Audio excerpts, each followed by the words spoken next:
Hi guys, the next chapter is called Double Booking. If you remember, the Vikings crash landed on rocks and the Viking who was in the crow's nest fell in the sea. The others went and left him behind because they didn't like him very much. And he went and he found some very strange things on this island. He couldn't figure out what he was seeing. So the next chapter is called Double Booking. By 8 o'clock in the morning, the mist had quite cleared, and few people even realised it had been there earlier.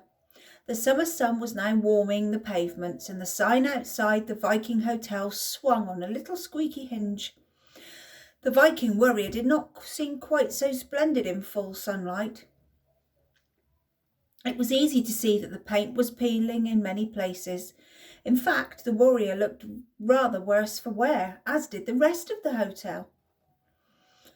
Paint was flaking from the window frames, plants were wilting in the flower troughs, dust and litter had blown up against the corners of the walls and stayed there. Mr. Ellis fetched a broom and sighed. It was the same every day. He didn't know where the dirt came from, but it kept coming. He'd washed the front windows only 2 days ago, and already they were smeary. It was no wonder there were hardly any guests at the hotel. It was the height of the summer season. The place should be full to bursting, but out of 12 guest rooms, only 3 were booked. Mr. Ellis swept the front steps clean and went back inside. "Are your children up yet?" he called up the stairs. There was a distant reply of thumping feet. He went to help his wife get breakfast ready and lay the tables in the dining room. Suddenly the staircase was filled with thunder. It shook and rattled as if an entire North American buffalo herd had decided to migrate down it. Zoe and Tim appeared breathless at the kitchen door. "What's the matter, Mum?" Zoe asked, wondering why her mother was standing so still and pale. Mrs. Ellis blinked. "Oh, nothing.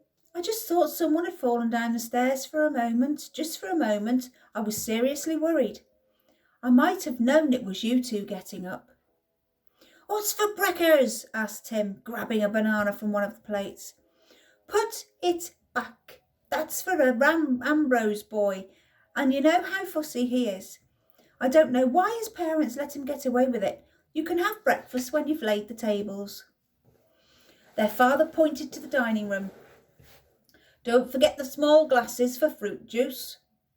It did not take long to set the tables, with so few guests. As soon as they were finished, Zoe and Tim went back to the kitchen where Mrs. Ellis was frying some eggs for them. He asked them what they were planning to do all day. Zoe looked across at Tim and shrugged.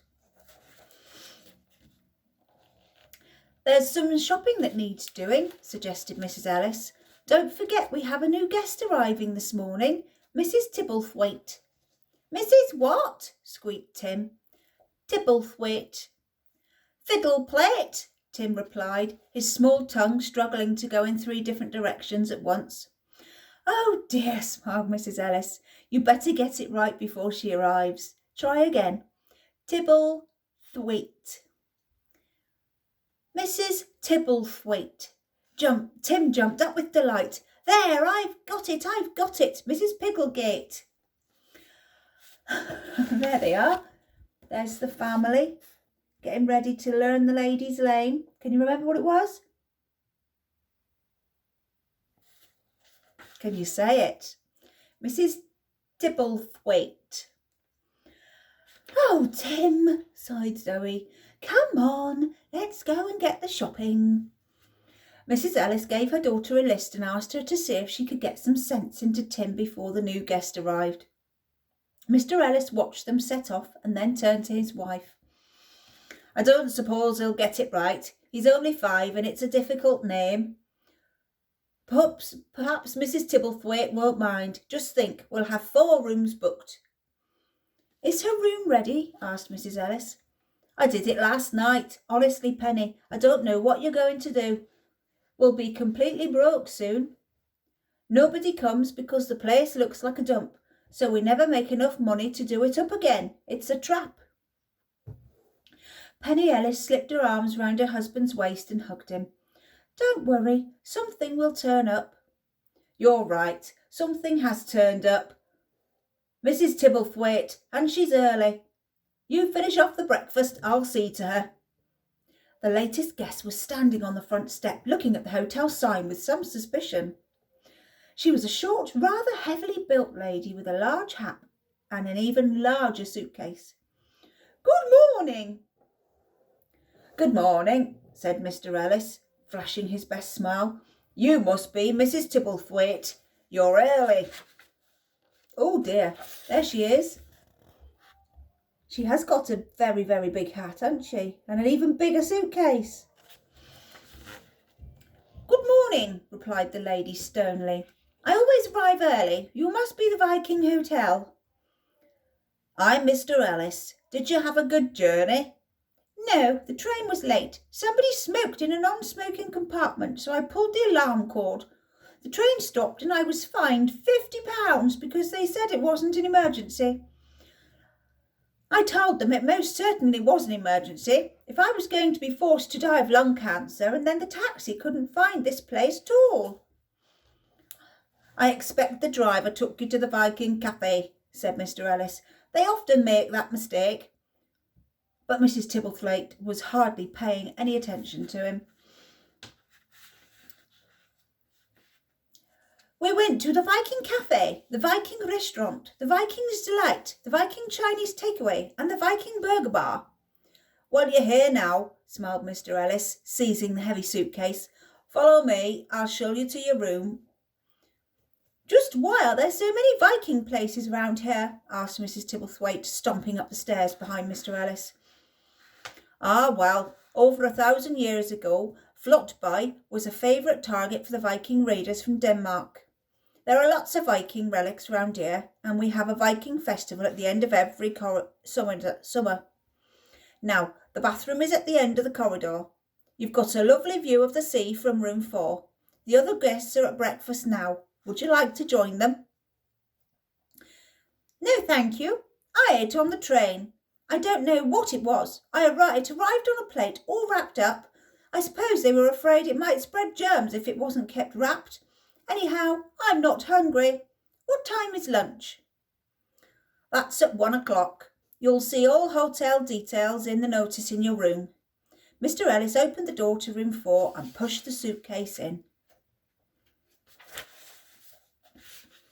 Then he hurried back downstairs to help with the breakfast. What's she like? Asked Mrs. Ellis under her breath as they passed between the tables, pouring coffee and serving extra toast. She'll eat you for dinner. 1 gulp and you'll be gone. Oh dear, all I need now is a difficult guest, as if the Ambroses aren't bad enough. At that moment there was a loud cry from the top of the stairs. Mr. Ellis! Mr. Ellis! I say, Mr. Ellis! Penny grinned at her husband. Oh, Mr. Ellis, I think it's your favourite guest. Mr. Ellis, do go and see what the matter is. I'll give you, Mr. Ellis, he growled. He put down the coffee pot and hurried to the staircase. Mr. Ellis, cried Mrs. Tibblethwaite, clutching the stair rail with one hand. Her face was white and trembling. Mr. Ellis took the stairs 2 at a time. Whatever is the matter? Mr. Ellis, there's a Viking in my bed. What on earth do you mean, woman? Mrs. Tibblethwaite suddenly stopped shaking, drew herself up to her full, small height, and fixed Mr. Ellis with 2 extraordinary dagger-like eyes. I mean, Mr. Ellis, that there is a Viking in my bed. What do you think I mean? If I say there is a Viking in my bed, I mean there is a Viking in my bed. Why won't you come and look for yourself? She grabbed Mr. Ellis by one arm and hauled him off down the corridor. She kicked open a bedroom door and pushed Mr. Ellis in front of her. He entered the room carefully and went across to the bed. Nope, there was nothing. Certainly the covers were all mucked up, as if someone had slept there, but there was no sign of a soul. I think you must have been dreaming, Mrs. Tibblethwaite. I was not dreaming, Mr. Ellis. There was a Viking in my bed. Good heavens, man, do you think I don't know a Viking when I see one? He still had his helmet on and his boots. I insist that you search the room. Mr. Ellis groaned. He got down on his hands and knees and looked beneath the bed. He pulled back the curtains and shouted, "Boo!" "There's no need for you to act the fool," said Mrs. Tibblethwaite coldly. "There's nobody here," said Mr. Ellis, crossing to the wardrobe and pulling open the double doors. A million coat hangers seemed to burst from the wardrobe, and a monster sprang yelling into the room, all arms and legs in the air. His black tangled beard had bits of seaweed hanging from it. His eyes glittered from beneath huge shaggy eyebrows and a dented two-horned helmet. Oh, there he is.